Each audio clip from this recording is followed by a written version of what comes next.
You have to think about wedding planning in phases. Otherwise, you're really going to get super stressed out about everything that you have to do. And so I always tell clients and anyone getting married, you should think about it in different phases. I wanted to break down those phases into chunks and go over what each phase entails so that you have a little bit of a better idea of how to approach planning in the months to come. The first phase is really setting the foundation. You're feeling excited, probably a little overwhelmed by all there is to do, but you're getting started. And so in this phase, you want to figure out your budget, your date, your venue, and your guest list. If you're interested in hiring a planner, this would be the good time to do so. I would recommend doing that before you even have a venue because they can help you budget properly and understand all the different costs. You may also want to start shopping for your dress, especially if you want something custom or even if it's made to measure. Wedding dresses do take a long time. My pro tip for this phase is you want to book your venue, your planner, and maybe your photographer pretty early because these three are popular elements that get booked pretty quickly and the first ones to usually get booked.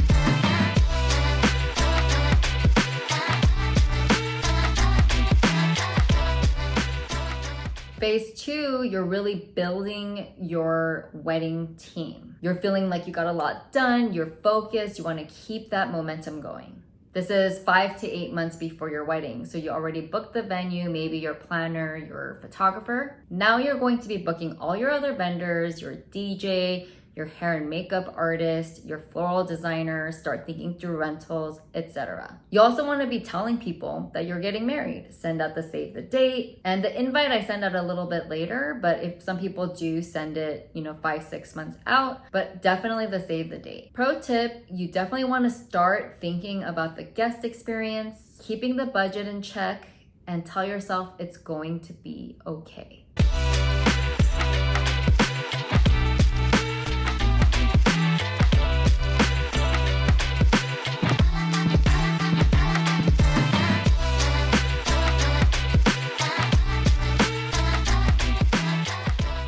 The next phase, making it your own, it's really about honing in on the creative elements. There might be a little bit of a lull because you've booked all the vendors, but now it's thinking about the fun stuff, like what it's actually going to look like, what's actually going to show up at the different areas of your wedding. Things that you'll be doing during this phase is thinking through the ceremony, hair and makeup trials, continuing attire fittings, just general styling and design elements, getting really creative and personal. At this point, if you haven't done it already, a tip here is to start looking into marriage licenses because every state and county has different processes. So I would definitely look into it to make sure you get it on time.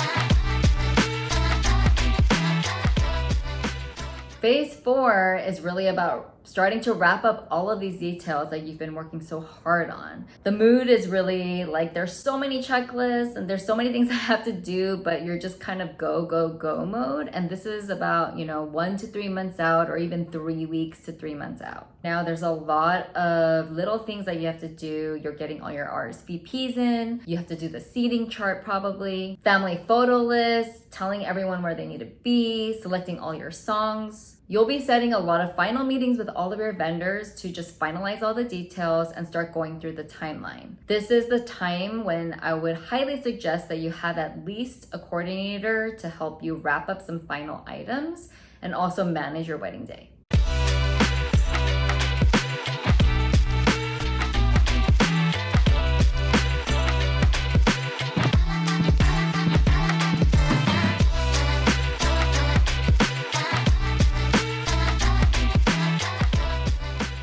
Phase 5, let's get married. Let's do it. Let's go. You're feeling nervous and happy. You did all the work that you needed to do. You did good, and now it's ready to really enjoy it. Phase 5 is really the final few weeks of the wedding, and you're really just preparing, doing some self-care, preparing for the rehearsal dinner, maybe welcome drinks, welcoming friends into town. And at this point, you should really be letting a lot of it go and trying to enjoy the last few weeks. Hopefully you can hand off just the final items and things to do to your coordinator, to the venue, etc., and be a little bit relaxed. And of course, there's your wedding day. At this point, everything that's supposed to happen will happen. Hopefully your coordinator has it under control, or whoever else you entrusted with certain tasks. And that's it.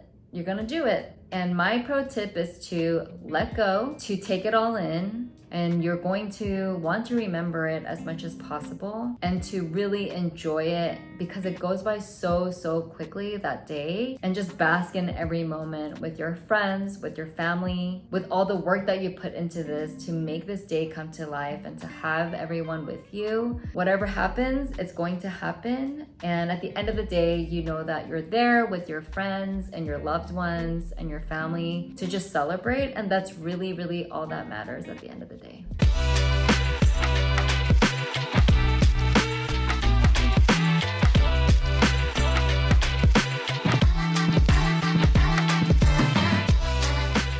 If you think about planning like this in the bigger picture, in phases versus all those day-to-day tasks, you'll find each day of planning a little bit easier to follow, I think. And it's going to feel really good to check all those things off your list one by one. If you're just getting started, I do have a link for you to download my free wedding planner timeline and checklist, where it's a downloadable PDF that you can print out or use on your computer just to write notes and things like that as you go. And it gives you an idea of how to plan your wedding within 8 to 12 months. And all the things that you have to do in all these phases. I also include little notes just of my suggestions and things that you should be thinking about during each phase, and I hope that you'll find it helpful. If you want help but you're not sure if you want to hire a full planner or a coordinator, or just wondering what it is, I have another video that I created about the difference between a planner and a coordinator. I explain the differences, just general scopes of a planner versus a coordinator, and hopefully it'll help you decide which one is going to be the right fit for you. Thank you so much for being here, for watching my video, and for making it this far. If you would like to support my channel, I would love it if you could like this video, especially if you found it helpful. And if you want to just continue following along the wedding planning journey and just want more tips, please hit that subscribe button, and I will see you in the next one. Until then, I wish you the best of luck on your wedding planning journey.